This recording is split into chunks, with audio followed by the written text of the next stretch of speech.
What's up, Brew Roots listeners? It is just Matt here. I was told that Erica and Ryan don't want to do the podcast anymore. Just kidding, April Fools, but it's May. And it's just me this week. Erica is in lovely San Diego.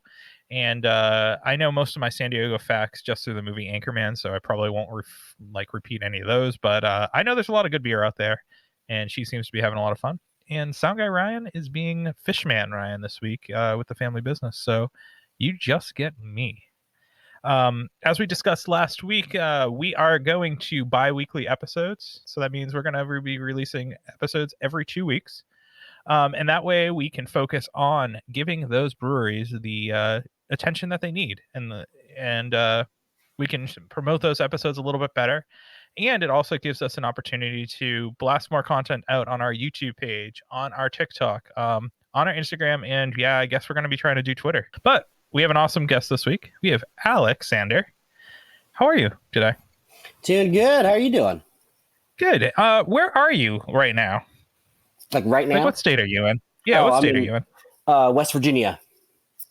Yeah, and we're going to be talking about your brewery today. Well, you're the brewery director, right? Yeah, the operations director. And operations director. Yep. What's that brewery? Why don't you introduce the brewery and what town and what city it's in West Virginia? Yeah, I work for Greenbrier Valley Brewing Company. We are in Maxwellton, West Virginia, which is right outside of a cute little cool town called Lewisburg. We've been around since 2014. Came on around 3.5 years ago. So right now, I'm acting as the brewing director as well. So it's a pretty full plate. Yeah, so you don't sleep much and you just are. Do you live at the brewery? I get to step away every now and then. I actually took the day. I'm doing this from my house. So yeah, that's awesome.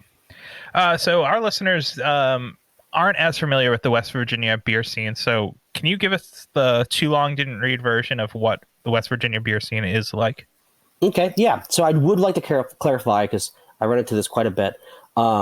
West Virginia is its own state. I come across that quite a bit. It's one of the 50. Yeah. We right now, I think we have 31 active breweries. When I got in to the brewing scene, which was about 7.5 years ago, there was like 11. So we, wow. Yeah, we've done a really good job. And the breweries that are coming around are producing excellent beer. It's a lot of community instead of competition. We help each other out, give each other advice. It's a really nice, tight-knit network. There's a lot more. Other states see in-state sales, like from local producers, at a larger margin than we do. So we're doing our best. After the last couple of years, we've seen a lot of breweries shift to cans, either through mobile can manufacturers or mobile canning, or getting their own like small little canning setup. So it's nice to go into like supermarket and see like 6 breweries from West Virginia. So I've heard through the grapevine and maybe another podcast I listened to, you guys put a major emphasis on canning pretty early on. Well, maybe some of the other breweries in the state weren't. Yeah, we were one of the first breweries to make a big focus for canning in the state of West Virginia. We started with 2. We had a pale ale and a black IPA, which we still have. IPA. Mm-hmm. Yeah, that blows my mind. It's like a black IPA, one of my favorite styles out there. And is that your BatBoy IPA? Black IPA? It's our Mothman. So Mothman, okay. Yeah, so all of our beers focus on either West Virginia folklore, heritage, or history. So I'm sure you're familiar with Mothman from Point Pleasant. There was a movie with Richard Gere in it, which was a pretty good pretty good representation of it. It's like this. It was kind of interesting because like we're in this like a Bible Belt, and there was the legend is like this Mothman, this like demonic creature with like red eyes, was flying around giving like warnings, or possibly caused the disaster that happened where Silver Bridge had collapsed with several people on it, and They have a Mothman Festival every year, which is a pretty happening time. There's a statue in the town, I guess commemorating that event. That's cool. I mean, trust me, I live about 20 minutes north of Salem, Massachusetts. So we get all of that lore and witchcraft and all that stuff. So I get it. And there are breweries who definitely try to celebrate that. What I know of West Virginia is religion, coal mining, and I'll be honest with you, I don't know much about the beer scene. To me, it seems like a lot of the breweries, because I did some of the market research around the breweries, it seems like the liquid coming out of West Virginia seems to be, a year or so behind what's kind of happening in my state or in, California. I haven't seen a huge surge of lagers and pilsners in your area, which seems to be blowing up here. Is that just because it's a working class area and it's hard to kind of break into, that people who are used to domestics? What's the deal with that? That's actually a really good question. And I think it's generous to say that we're just a year behind. A lot of people equate us as being like 5 or so years behind a lot of market trends. I think it's a lot of geography. Like it takes, you can get to anywhere by the way crow flies like 10 minutes, but it'll take you like an hour to get there on our roads. So there's a lot of isolated communities, I guess. The breweries that started popping up in the smaller towns definitely made leaps and bounds with smaller populations. Craft beer, we had a cap on, this would have been, I want to say 9 years ago, we had a cap on our ABV, which kind of limited a bunch of beers coming in from out of state. And once that was raised slightly, we saw a lot of other breweries starting to come in. Like when Yuengling came into the state, it was like gangbusters. Like everybody had like 2 cases of Yuengling in their hand every time the distributor came in. And that was after they raised the ABV limit. What was the ABV limit prior to that? Yuengling isn't much, right? It's like 5.8 or something. I think it was like 5% is where our cap was. Yeah. And is that when we've talked to states like Salt Lake City, like Utah, that's like religious, 4 or 3% or something like that. Yeah. And that anything that's like considered sessionable, and that's driven by religion almost in that state. Do you know why that was capped, or is that just a pre-prohibition rule that is just antiquated? Yeah, definitely. So I actually had to give I did a presentation on prohibition and how it affected the state of West Virginia, because we had a brewery in Wheeling, which is the northern panhandle of the state, and it produced per year more beer before prohibition than all of our breweries currently combined. Off the top of my head, I don't know that barrelage, but it's a lot. And so after prohibition, they slowly worked it into, you were able to produce non-intoxicating alcohol. So that's what we produce. We produce non-intoxicating beer. Like even to this day, it's kind of interesting. It's an antiquated, I guess, just remnant. Where all of my labels, I'm applying for a non-intoxicating beer, even though now our ABV cap is 15%. It's just like this thing. Yeah, it's like terminology in our code that's still in there. Are distilleries allowed in West Virginia? Do you know off the top of your head? Oh yeah, we have what I consider one of the best distilleries in the area. Smooth Ambler. They're distributed internationally. They're right across the street from us. It's like a little Boilermaker Avenue between the two of us. Oh, shit. Yeah, and they distribute. It just seems like there's so many weird laws against beer. It's like this beer is this taboo subject that like you can have wine, you can have cider, you can have hard spirits that will fuck you up way worse than like beer, Yeah, I don't know. Like the wine, I think it's pretty good representation. We lump up our ciders with wine here. Yeah, we do too. Yep. Yeah, so now I think they're slow on the curve. I'm not really sure why. I'm not sure if it's like corporate interest, or I'm not really sure. It seems to be like that, like you said, like a state by state. Yeah. What are some of the core brands that you are pumping out of the brewery? So we still stick to, maybe this is like old school, but we still have Flagships. Yeah, that's flagships are still popular. Yeah. Yeah, so and it helps us especially because we are distributed in West Virginia and Maryland and Virginia. So our core brand right now is our IPA, which makes up 56% of our sales. And then it actually increased, I think, over the last 6 months to 60% of our sales.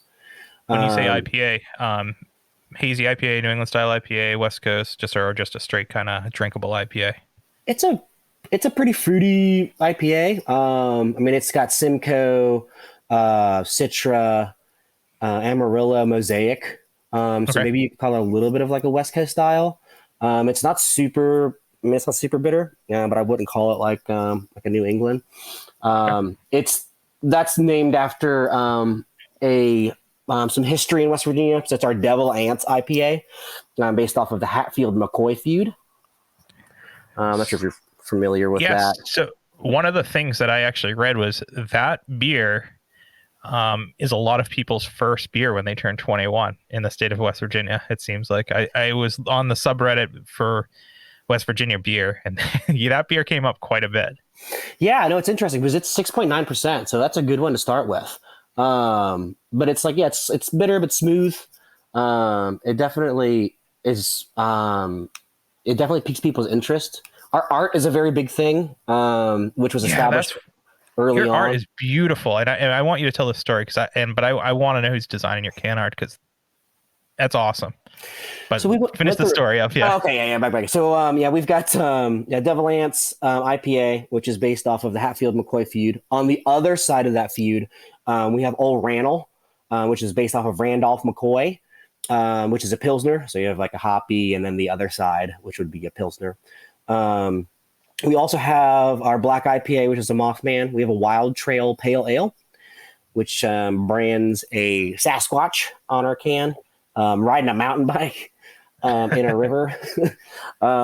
We also have BatBoy, which is a black lager.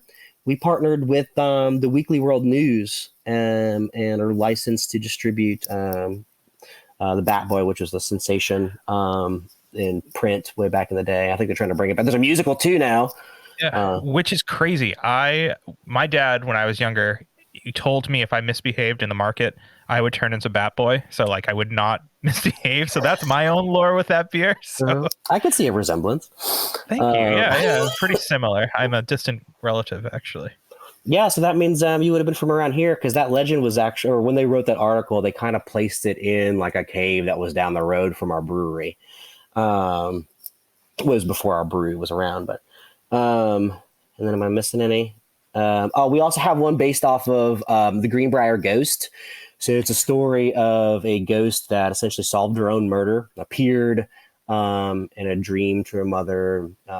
She had fallen down the stairs, and they had buried her, and she came back and exclaimed that it was her husband who had strangled her. So the mom had pleaded to have the body exhumed, and lo and behold, there were strangle marks, and they prosecuted her husband. And I think it was pretty easy too, because he had 3 of his other wives had mysteriously died too. So there was probably a trend that they had caught on to. Yeah. All this folklore and legend and mystical stuff. Is that like deep within the history of West Virginia? Is that like, did you grow up little Alexander, like your dad or parents saying like, watch out for Sasquatch? Like, or is it just kind of more like hearsay? This is kind of funny. Yeah, I think oral tradition. Well, and probably now. I think it's become very, very sensationalized now. Oral tradition is a very big part of Appalachia, especially with like music. So yeah, stories get passed down. There's a lot of people say that this is a supernatural hub because there's all these. I mean, I've talked to a bunch of people from either different podcasts and conventions and stuff, and they talk about how West Virginia is kind of spooky and possibly in some like interdimensional rift or something. But like, yeah, storytelling, I think, is a very big part of Appalachia, and that's what we try to do. So as you had said, well, I'm not too familiar with the brewing industry. What we try to do with every one of our cans is not only have an image that captures the idea, it has a story. So we're telling a story one beer at a time from our brewery. It has a description on why we named the beer this. It's mostly about the story with a good beer behind it. We'll describe the beer, but we want to throw props to the history that led us to being able to establish West Virginia. We've produced quite a few other ones too. So we've produced one called the Braxy Blonde Ale, which is performing really well in the state. It's based off of this alien that had landed in the valley of Braxton County and spooked a bunch of folks. Myra, West Virginia is the birthplace of Chuck Yeager. We dedicated a beer to Chuck Yeager, actually to Glamorous Glennis, which is the name of his plane. He named all of his planes after his wife, so we made a beer in homage. Mm-hmm. Yeah. I really do think that the can art, not that I think people fall in love with can art when they see it, especially when you are in a we call them package stores up here, liquor stores. But are beers sold in local markets, or is it sold through the state? They're sold in local markets. So we go through a distributor, and then the distributor sells it to their retail account. Yeah. So I almost get sensory overload in our packies here in Massachusetts because there's so much to offer. And it's only natural that you get gravitated towards really cool looking can art, right? It's like when you're a kid, you go to the action figure aisle and you're like, I want the coolest looking one, obviously, right? Mm-hmm. So your can art's awesome. And we were kind of flirting with that subject, but who does your can art design? So currently, we've actually went through a couple different ones so our marketing is definitely a big a part of what we do. The original artists was a firm from Virginia. And then we had a local firm from Charleston that did a couple of our cans.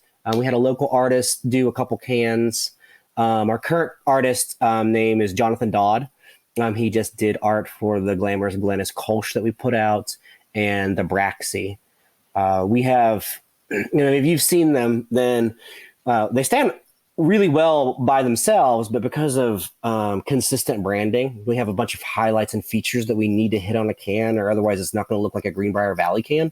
Yep. It does allow us to kind of transition into a different artist, and as long as they can hit the points. I consider myself very, very critical and appreciate good branding.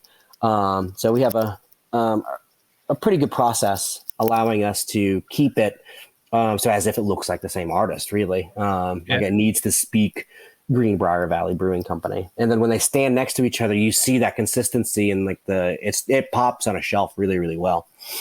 I can imagine. So one of the things I appreciate is with good can art is that you actually know what the beer you're getting is. So it's clear as day that you're getting a black lager, right? It says black lager right on your BatBoy.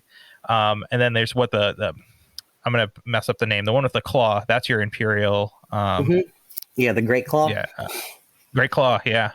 Yeah, it's the state fossil. I appreciate it. Oh, cool. All right, so we're going to get into more subjects about West Virginia, and I want to know some more paranormal stuff and if you have ghosts at the brewery. But we got to keep the lights on here, and we have to keep the Ghostbusters page because I don't want any ghosts in our podcast because I'm afraid of them. So I guess take it away, sound guy Ryan, when you edit this episode in the future. Cheers.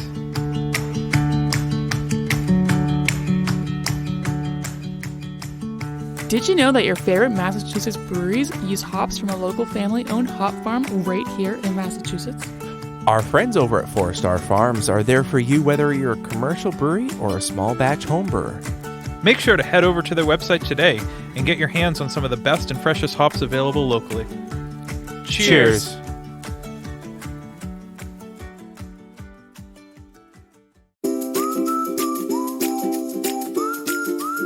At our local homebrew shop, Beer and Wine Hobby, you can get everything you need to make beer, wine, cider, cheese, and more.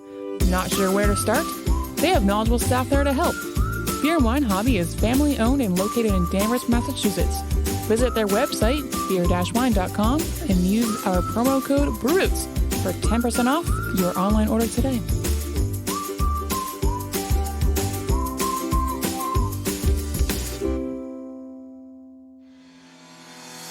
Shirks on Tap is the box subscription service where you can get some of the dopest brewery t-shirts out there.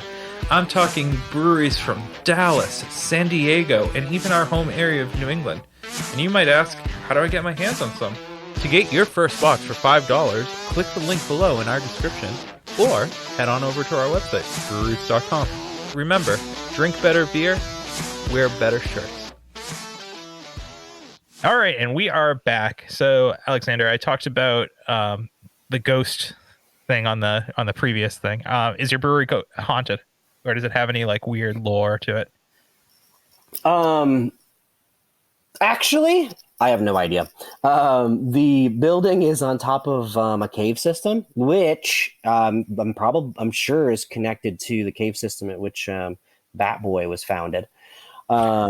I've heard some of the tales from the night brewers on how it's pretty spooky and you hear things. It's a really big facility, and you're really sensitive to sound when you're brewing beer. Usually, like if you hear a PRV go off, you're really in tune to the sounds of your brewery.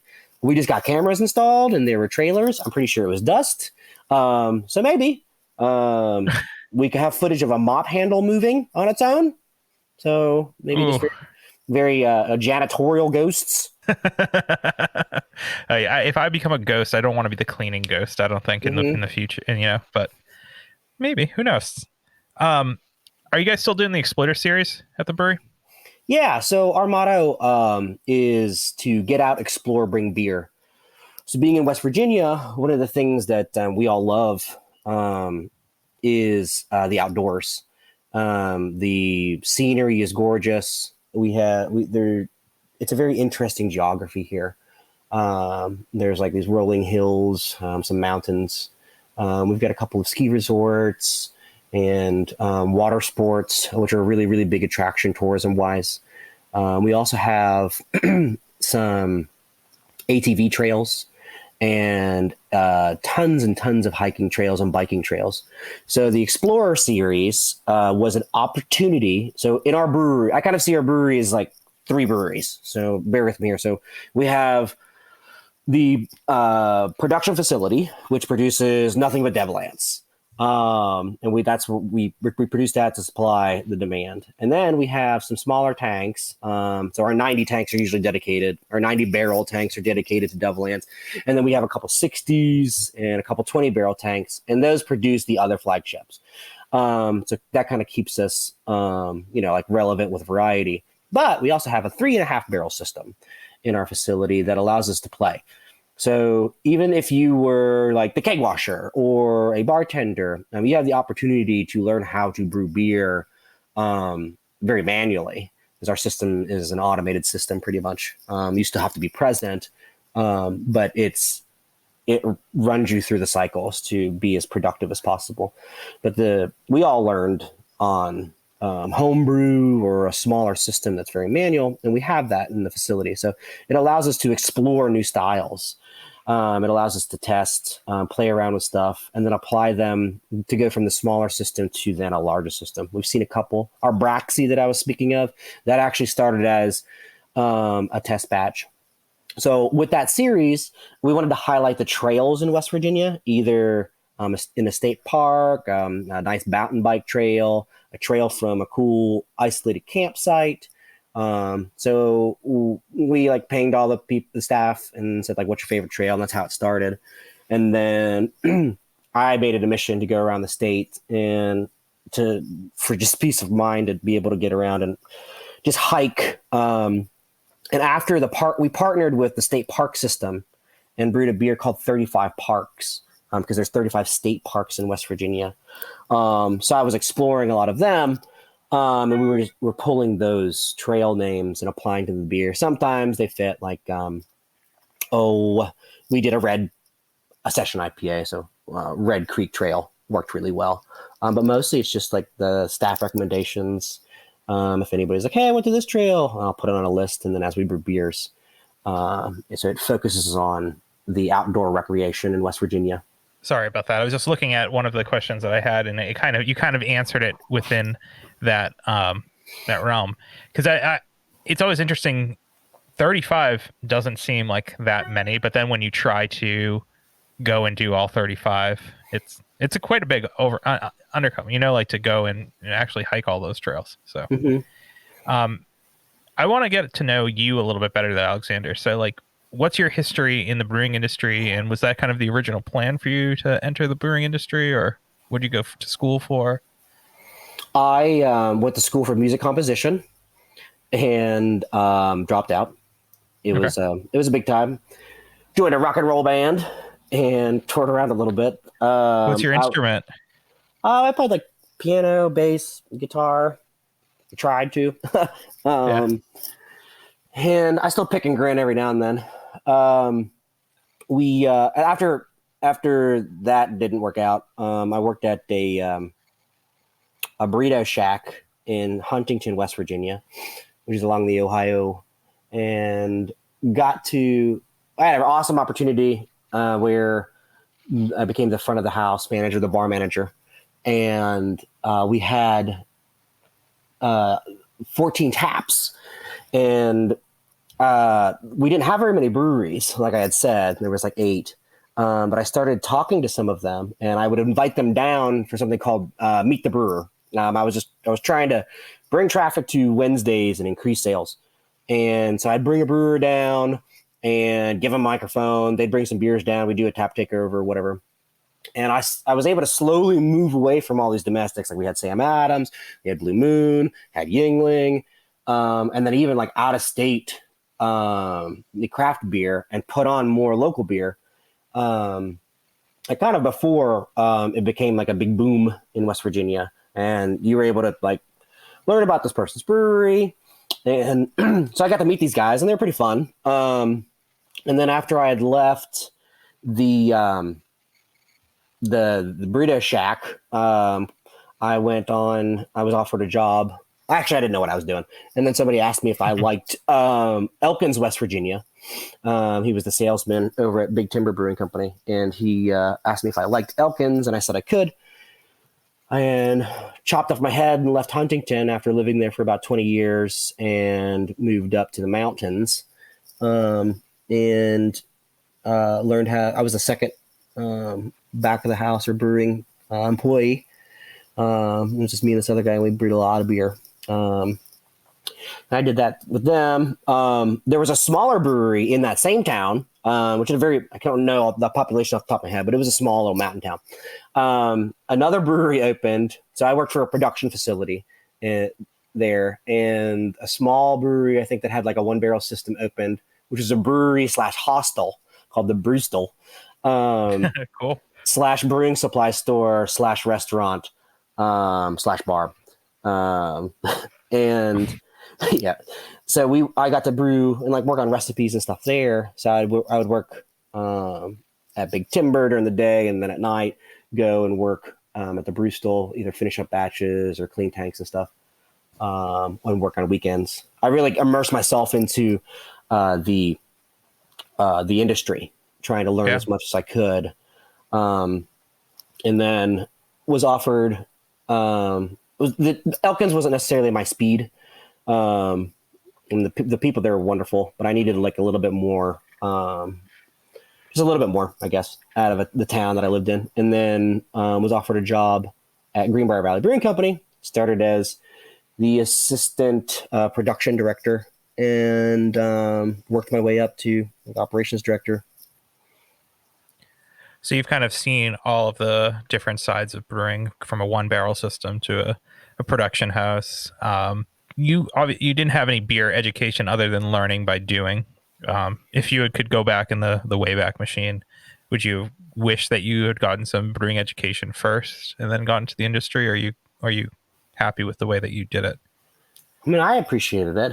I had some prior knowledge, because when I worked at, really the only knowledge I had was like the first level Cicerone or whatever, which got me really interested in the different styles that you really couldn't find in West Virginia.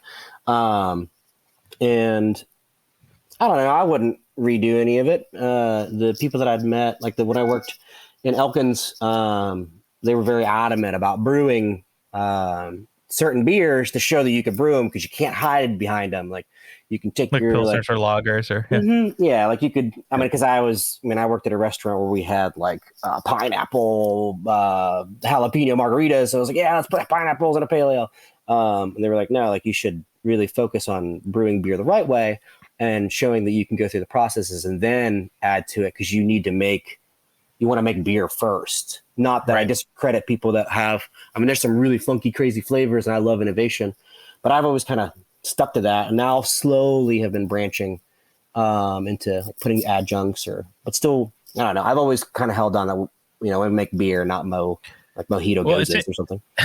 It's interesting, and not to listen, there's time and place for those, because I truthfully believe the best beer is the beer in front of you. So if that beer that's put in front of you is one of those beers, it's probably really good, right? At that moment in time. And then you think about it and you're like, maybe I didn't like it as much. But I noticed you guys don't make a hazy or New England style IPA. Is that intentional, or what's the deal with that? So on the Explore series allowed us to do that a couple times. We made, the small batch brewing lead, Jeffrey Frizzell, who is my second at the company, he's been taking leaps and bounds on that small system. And we've brewed a couple. I think we really wanted to nail it. So we haven't produced a large batch yet. We've really been working with flavor profiles. We've been testing different yeasts. Before I had taken over as the operations director, we didn't really play too much with yeast and different yeasts brands. So the small batch allowed us to do that. So we've actually cranked out some really good ones. We did which we'll probably touch on this, but we did a joint effort beer with another brewery in the state. And he gave us, his name's Austin, awesome dude. He works for High Ground Brewing Company out of Terra Alta, West Virginia. He gave us a ton of pointers on like a good hazy, and that kind of created a nice understanding of it. We played around with it, loved the beer style ourselves.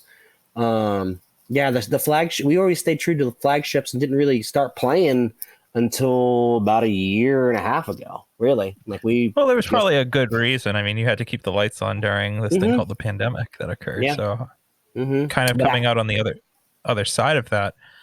Yeah. Do you see yourself getting into some of those, weirder fruited sours? And yeah, I hate, I mean, the word is hype, right? Those hype beers, right? Mm-hmm. No, we have been. I like sours. We actually came across. We've done a few. Gozes is what we've been messing around with. Yeah, we have. There's a underground ocean in West Virginia, where we get our salt from. Yeah, and so there's a company called JQ Dickinson, and they produce sea salt from West Virginia, a landlocked state, and so we've been using their stuff. I'm not sure if you've come across this, or how many people are using it or whatever, but we came across a yeast that produces lactic acid during fermentation, so you don't have to mess with the bacteria, kettle sour it, and we've been seeing awesome success with that. The most recent one we did was like a fruit punch, so we used some like Cara orange, used some tart cherries, and off of a recommendation, which I really believe that if you want a successful business, you really should take feedback, maybe with a grain of salt, but from all of your employees. And one of our newest employees, Erica, had recommended that we use grenadine, which is essentially just pomegranate. So we used pomegranate. We found a pomegranate grenadine that didn't have high fructose corn syrup, and put it in there. Really blended everything together, so it kind of gave it like tied those sour flavors with a little bit of a sweet backbone and brought out the malt a little bit more. But it's a really funky yeast that I love. You can turn out you just drop it into fermentation. It ferments really, really hot, and then after 5 days, it builds enough acidity. Yeah. Are you guys canning those, or are those in a tap room only tank? Taproom only. We've been doing some in-state distribution with it, since it's just a small term. They go really well. Yeah, that's a good point. We've been looking at maybe doing like a hand, because we have a Cass canner that'll do like 36 cans a minute. which is, it's not even worth hooking it up to a 3-barrel tank.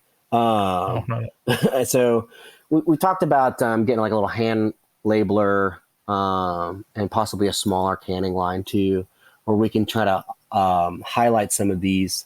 I'm planning on putting a Goza in a big batch. We've been really testing. Before we hit the state hard or out of state, I really like to, refine everything. We have our tap room is a nice environment to do that with. And the few number of accounts that we send these one-offs give us great feedback on how to tailor it. It's like a little test kitchen. Do you find yourself competing with the macro breweries? Just we touched upon this earlier, where it's a very working class state, right? How are you penetrating the market outside of like your can art and in foot traffic, right? Educating those customers. Education is a great term. I think, especially when I worked at the restaurant, it was a lot of people weren't familiar with these styles. So and that's why I've adopted the concept of you're educating a customer every beer, or every can. Because some people might explain like a Goza as a salty beer, and that would turn off 90% of the people who are beer drinkers, right? Oh yeah, I'm sure. That's kind of weird. Definitely like a margarita beer or something. Yeah. I mean, it's like, if you were to ask if you were to look up what a Goza is on like Wikipedia, I think it's like a salty forward beer, right? Mm-hmm. Yeah. Like a Leipzig Goza. Yeah. Yeah. We are, so right before the pandemic. So the way that we can get our brand and mission out is teaming up. We have a bunch of local convenience stores that loved Devil Ants. And we were the brewery that didn't like put out anything else really. Like we stuck to our flagships. And then so like the second we started putting out other things, everybody wanted as much as you could get. So we've got a bunch of local convenience stores, grocery stores. It's so easy to partner with here. And then that allowed us to keep stepping up. And then now we were able to have meetings with like Walmart or larger chains, because then it started creating all of this data. Our distributors do a really good job too of creating like in-store displays and like really allowing our brand to pop out to people. Like we talked about, when they're on the shelf, they kind of scream out to somebody's interest. I mean, all of our stuff is West Virginia based, and like, if you, not as a slight, but I mean, we're the West Virginians are very, very proud of the state and what we have. So any West Virginia brewers out there, if you put West Virginia on it, you're probably going to sell it really well. That brand, people are brand loyal, right? And it helps when they can associate to something that they love or they appreciate. I mean, I'm sure you've heard of the story a million times. That person's born and raised in West Virginia, and supporting West Virginia is important. And I think we came to that conclusion more so with the pandemic. If any positive things came from the pandemic, it's supporting local and kind of that brand loyalty. Yeah, no, I've met so many people that are related to the Hatfields, related to the McCoys, and then like they really, really identify with their family in our brands. I was telling you about Zona's Revenge, about the ghost that solved her own murder. I've met so many people from that family, and they're appreciative of the fact that we highlighted, this like legend. Yeah, that's really important. And you're kind of keeping your history alive through beer, and kind of as it should be. I mean, you're telling your version of the story, and that's how lore and folklore kind of works, in my opinion. No, I completely agree. Yeah. So I want to get into what's next for the brewery, but we have to keep the lights on here at the Brewers Podcast. So, Ryan, when you hear this in the future, edit it, make it sound great, and give us some sponsors, baby. We got some sponsors coming to you. Are you a solo artist, band, podcaster, or anyone else who needs recording services? Well, we got a place for you where your vision can become a reality. Welcome to Small Pond Studios, built by hand with heart and sweat equity by musicians for musicians. Go to smallpondstudios.io to reach out to get more information. And make sure you let them know that Brute sent you.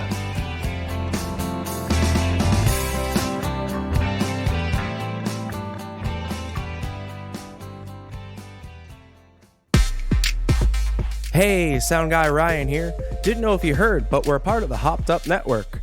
There you'll find other informative podcasts about beer. So go ahead, follow them on social media, and visit them on their website, hoppedupnetwork.com, to learn more about the people, beer, and breweries from around the country. And until next time, thanks for listening. Cheers.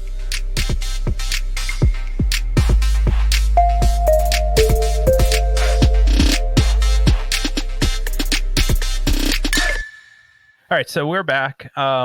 What's next for the brewery? Our biggest step after the last couple of years is to hit like a full. So when the pandemic hit, we wanted to make sure that we supplied West Virginia first, and really, there's no point in being a West Virginia brewery without supplying your hometown and state.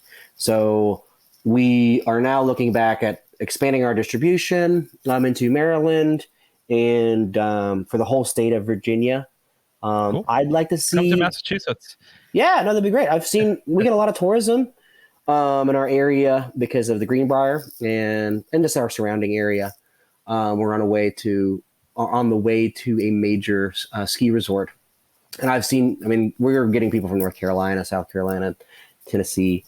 So I would like to see it expand a little bit more. We've had some talks with about a distribution plan. I'd like to see. We've been slowly.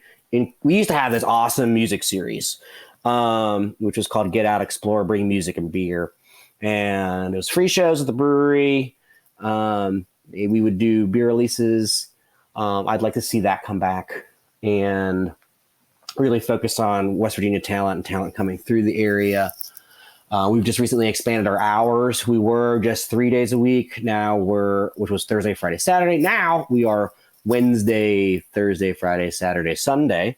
So that gives us I think that's going to really help bring in a little bit more income and also reach out to more people. Because if you're coming through, like just driving on a Wednesday, I've been in that situation. I stop off, I see a sign about a brewery. So those are some things that I would like to see. Experimenting with new styles, definitely. Increasing our can offering is a big one too. And doing like we talked about, having like a goza in a can or some other varieties more seasonally. I have to ask you this. I'm not a huge fan of them, but I will slug them down during the summer. But seltzers, any plans on seltzers? We had talked about it. We need a couple bits of equipment. I'm actually, I've drank a couple too. There's some really, really good ones out there. I don't really have too much interest in it. I know it was a big pop. We talked about it right when it was blowing up. We're like, oh, we got to make seltzers. There's a huge market for it. I don't know if that market's still there. I think we're going to find out this summer. I think this is kind of going to be like the make or break summer for seltzers. Mm-hmm. Yeah, because every large brewing company has a seltzer now, from what I understand, and they flooded all of the C stores and stuff like that. So yeah, when we had created another entity, we were gonna do seltzers, but we haven't pulled the trigger on it.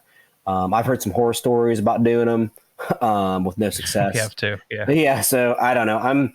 I think we're doing a pretty good job making beer. Sometimes you gotta stick to what you know, and not just hop on the bandwagon. Not necessarily that. It is a bandwagon. But yeah, I guess we'll see if the seltzers. There's a lot out there that is a quality product. Our focus has been beer. I think they're very different. I think seltzer and beer are very, very different entities. I couldn't agree more.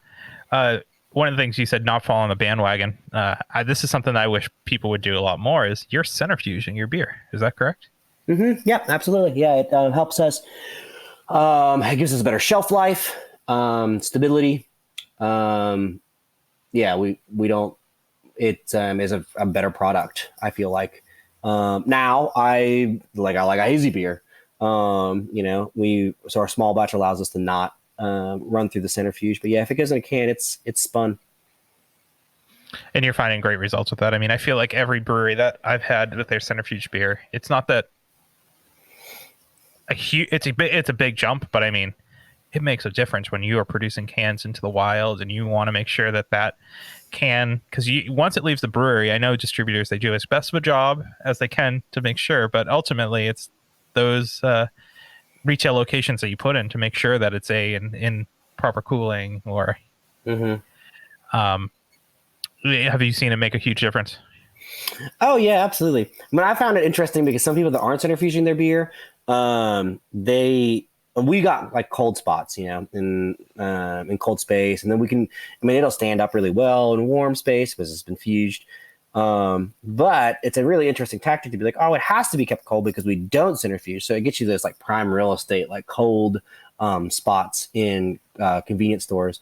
But from a production standpoint, yeah, absolutely. Like something I've repeated over and over again, and like tours and stuff, and introducing people at the brewery when they arrive, is like when it leaves here, we want it to be like, if you drank our Devil Ants here, we want it to be the same in every can. If you were to go down the street, upstate, whatever, and that allows us to have consistent product. Well, that's a huge thing for consistability, for drinkability and returning, right? Anyone can make a beer, right? But you want that person to drink that same beer multiple times. Yeah. And is that one of the ways you're doing it? Is centrifuging? What's some of the other things? What's like local ingredients that you're able to get in West Virginia? We've dabbled with a couple different things. We had a really awesome wheat supplier where we were doing our 35 Parks with. There was a terrible crop this recent year. We've been using, there's a lot of farmers here, which might be surprising for how mountainous it is, but there's a lot of really good farmers.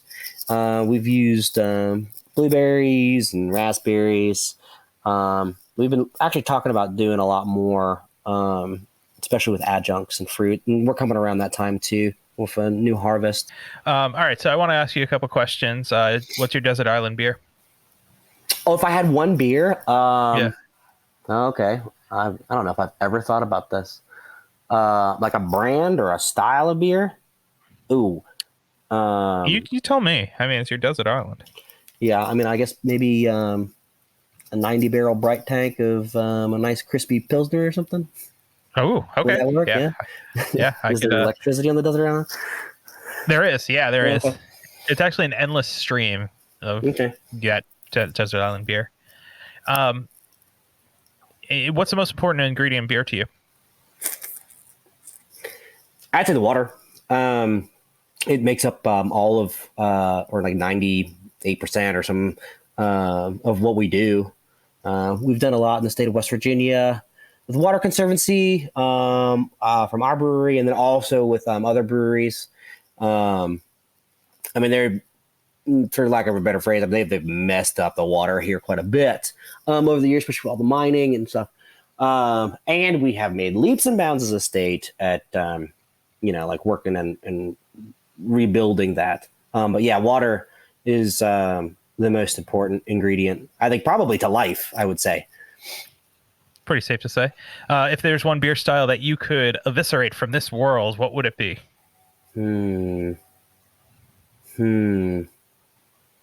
Okay, this is probably giving me some like bad marks with some beer nerds, but I really don't like milkshake IPAs. Me neither. Don't worry. Okay. Me neither. It sucks. It sucks. Milkshake IPAs suck. I'm sure I'll have one that's good, but like as a whole, we want to know, like, West Virginia, right? There's rules and regulations in every state, right? What's one of the ones that just frustrates the shit out of you? Okay, just one. Okay, because we're running out of time. Yeah. Okay. Yeah. So this one's actually pretty near and dear to my heart because we've been working on it quite a bit recently. Is there a West Virginia Guild or Brewers Association? Yeah, we have a West Virginia Brewers Guild. It's pretty loose. We've definitely worked with the tourism department quite a bit more, and I think we can definitely improve as almost any group can. But yeah, we do have representation with the guild. And we've been talking recently too about so they tried to spike up our excise tax to something ridiculous. And we have like 300% or something. And so when we banded together and fought that, We just put up a big stink, and that was really awesome. We talked about having a lobbyist because of that, and making our dues go to that. It's relatively new, so do it. I've heard very good success stories with doing that. So yeah, no, I mean, I've talked to a couple of lobbyists, like a gentleman from Sam Adams was talking to me. He's like, hey, these are some of the things you would need to do when fighting this thing. And he gave some awesome info. So it's not really that it's in code. It's just, or I'm sorry, it's not that it's like against the code or ABCA law. It's really just it's not in the code. Where we can't do collaborations in the state. And I mean, if you've ever been anywhere else, it's a big thing. Like I just got back from Asheville, and they're doing collaborations with like, I don't know, like grilled cheese food trucks or something. Like anybody can do a collaboration. Yeah, we do tons of collaborations and interstate collaborations even. Yeah, so we've brought it up, and like when we're distributed out of the state, it's like so I can go to Maryland, do a collaboration with like Antietam Brewing Company right now, and they can brew it, and we can distribute and it, sell it on site, yeah, and sell it, and like look how much like they're making tax dollars. I'm not really sure where the issue is. So yeah, it's technically not sanctioned. So through a couple conversations, I mean, I really was like, we're just going to do it. Like we're going to do this because it's so I was able to work with them. So we called them. The timing was right because it was you called it a partnership earlier, and I was going to ask you about that. Joint effort. Joint effort. Yeah. That was a term. Yeah. So I said, like, look, because one of the concern was like, what if this turns into contract brewing, which isn't a bad thing either. Is contract brewing not allowed? No. And like a buddy of mine in not Silver Springs, but Berkeley Springs Brewing Company, Carl, he would see so much more success if he could have a brewing company help contract his stuff. Wait, so it's not allowed, just for the record. Contract brewing is not allowed in West Virginia. Cannot contract brew in West Virginia. No, it is absolutely. Holy shit. So what if could somebody brew over the state and then contract? I don't know if they can sell it in the state. Yeah, that's crazy. Yeah. Yeah, I don't want to speak on it because I don't want to get anybody in trouble, but I'm not really sure. Yeah, fair enough. Yeah. So I'm not really sure what the concern was. They had proposed this in a bill. It has not hit the House. They ran out of time. So when they were doing that, so they were a little bit lenient when I had talked with the ABCA and talked to the commissioner. I was like, look, I'm going to have a license or I'll have a document that says they're not contributing to this beer. We're not splitting the sales, which is one of the concerns. It is solely our brand. They're signing consent that it is our brand, blah, blah, blah. It's our recipe. And they were like, yeah, you can do it. And then I was not getting label approval. And so I had a conversation, and I had an event coming up because we'd already brewed the beer. And a nice conversation with the commissioner. And he had mentioned the whole thing is because it's a collaboration. So we settled on joint effort. So we have done 6 joint efforts since February. And they're going really, really well.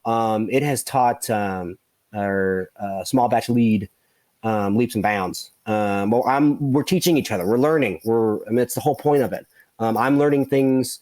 They're learning things. It's nice to show this camaraderie. A lot of people, for whatever reason, think West Virginia breweries are stuck up and don't really like work together or whatever.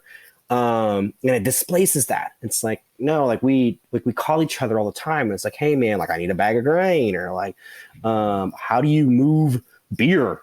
Like with startup breweries. And so it's really building. It shows what the community already is. Well, it must be hard too. I mean, you said there's 36 breweries in the state. I think 31, but yeah, I mean, we have some breweries that are called breweries, but they don't produce. They're like in the process, I guess. Like 31. Yeah, I mean, it's hard to not have that camaraderie, right? And that collaboration. Oh yeah. It almost forces you, right? Because it's not like it's just written out and said like, this is how you do it in our state. Mm-hmm. It's not, it's not as established as. Yeah, and a lot of the brewers, from my understanding, in West Virginia, I wouldn't say a lot, but quite a few of them, I mean, they started as home brewing, and they were like, hey, I want to go all in on this.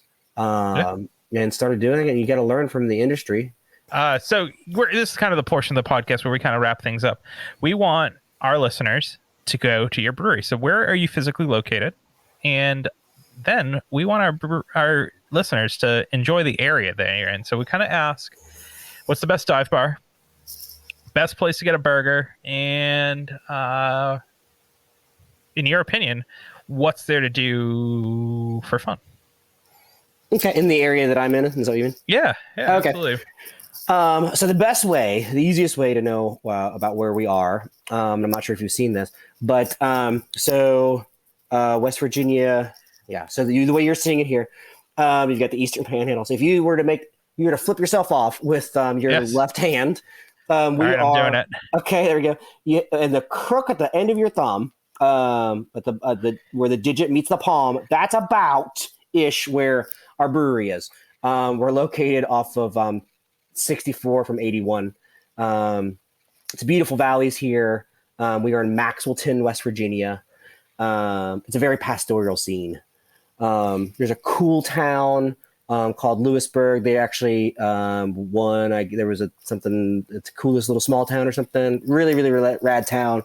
All local shops.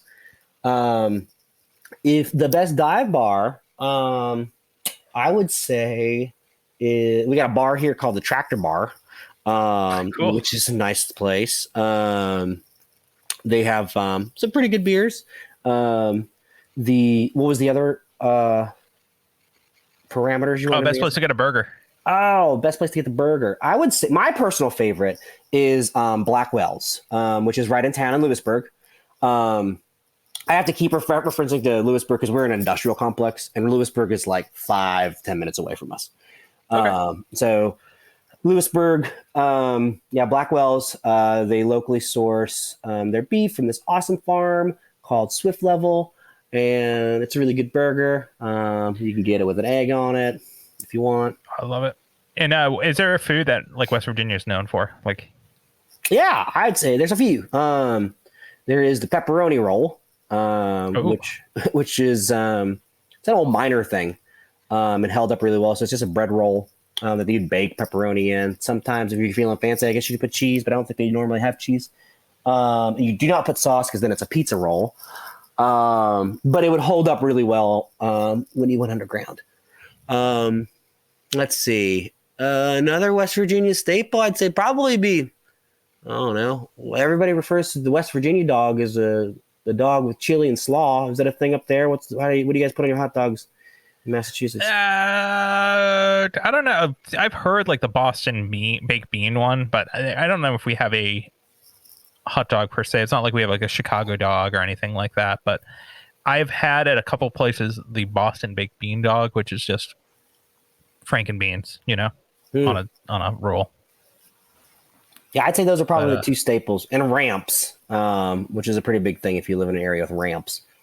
Ramps? What's a ramps? The wild onion. Okay. They just came out of the ground not too long ago. They're pretty pungent. Yeah, it's a big thing to go digging. And here they're just kind of everywhere. I went to DC and they were selling ramps. Like you get like 5 or 10 of them for like $5, and you can like pick hundreds of them in like an hour. That's funny. All right. So where are you located on social media? We are on Facebook. Oh, yeah, we are. Is that what you mean? Like the platforms? What do you mean? Yeah, but what's your handle? Oh, it's /GVBC. So Greenbrier Valley Brewing Company.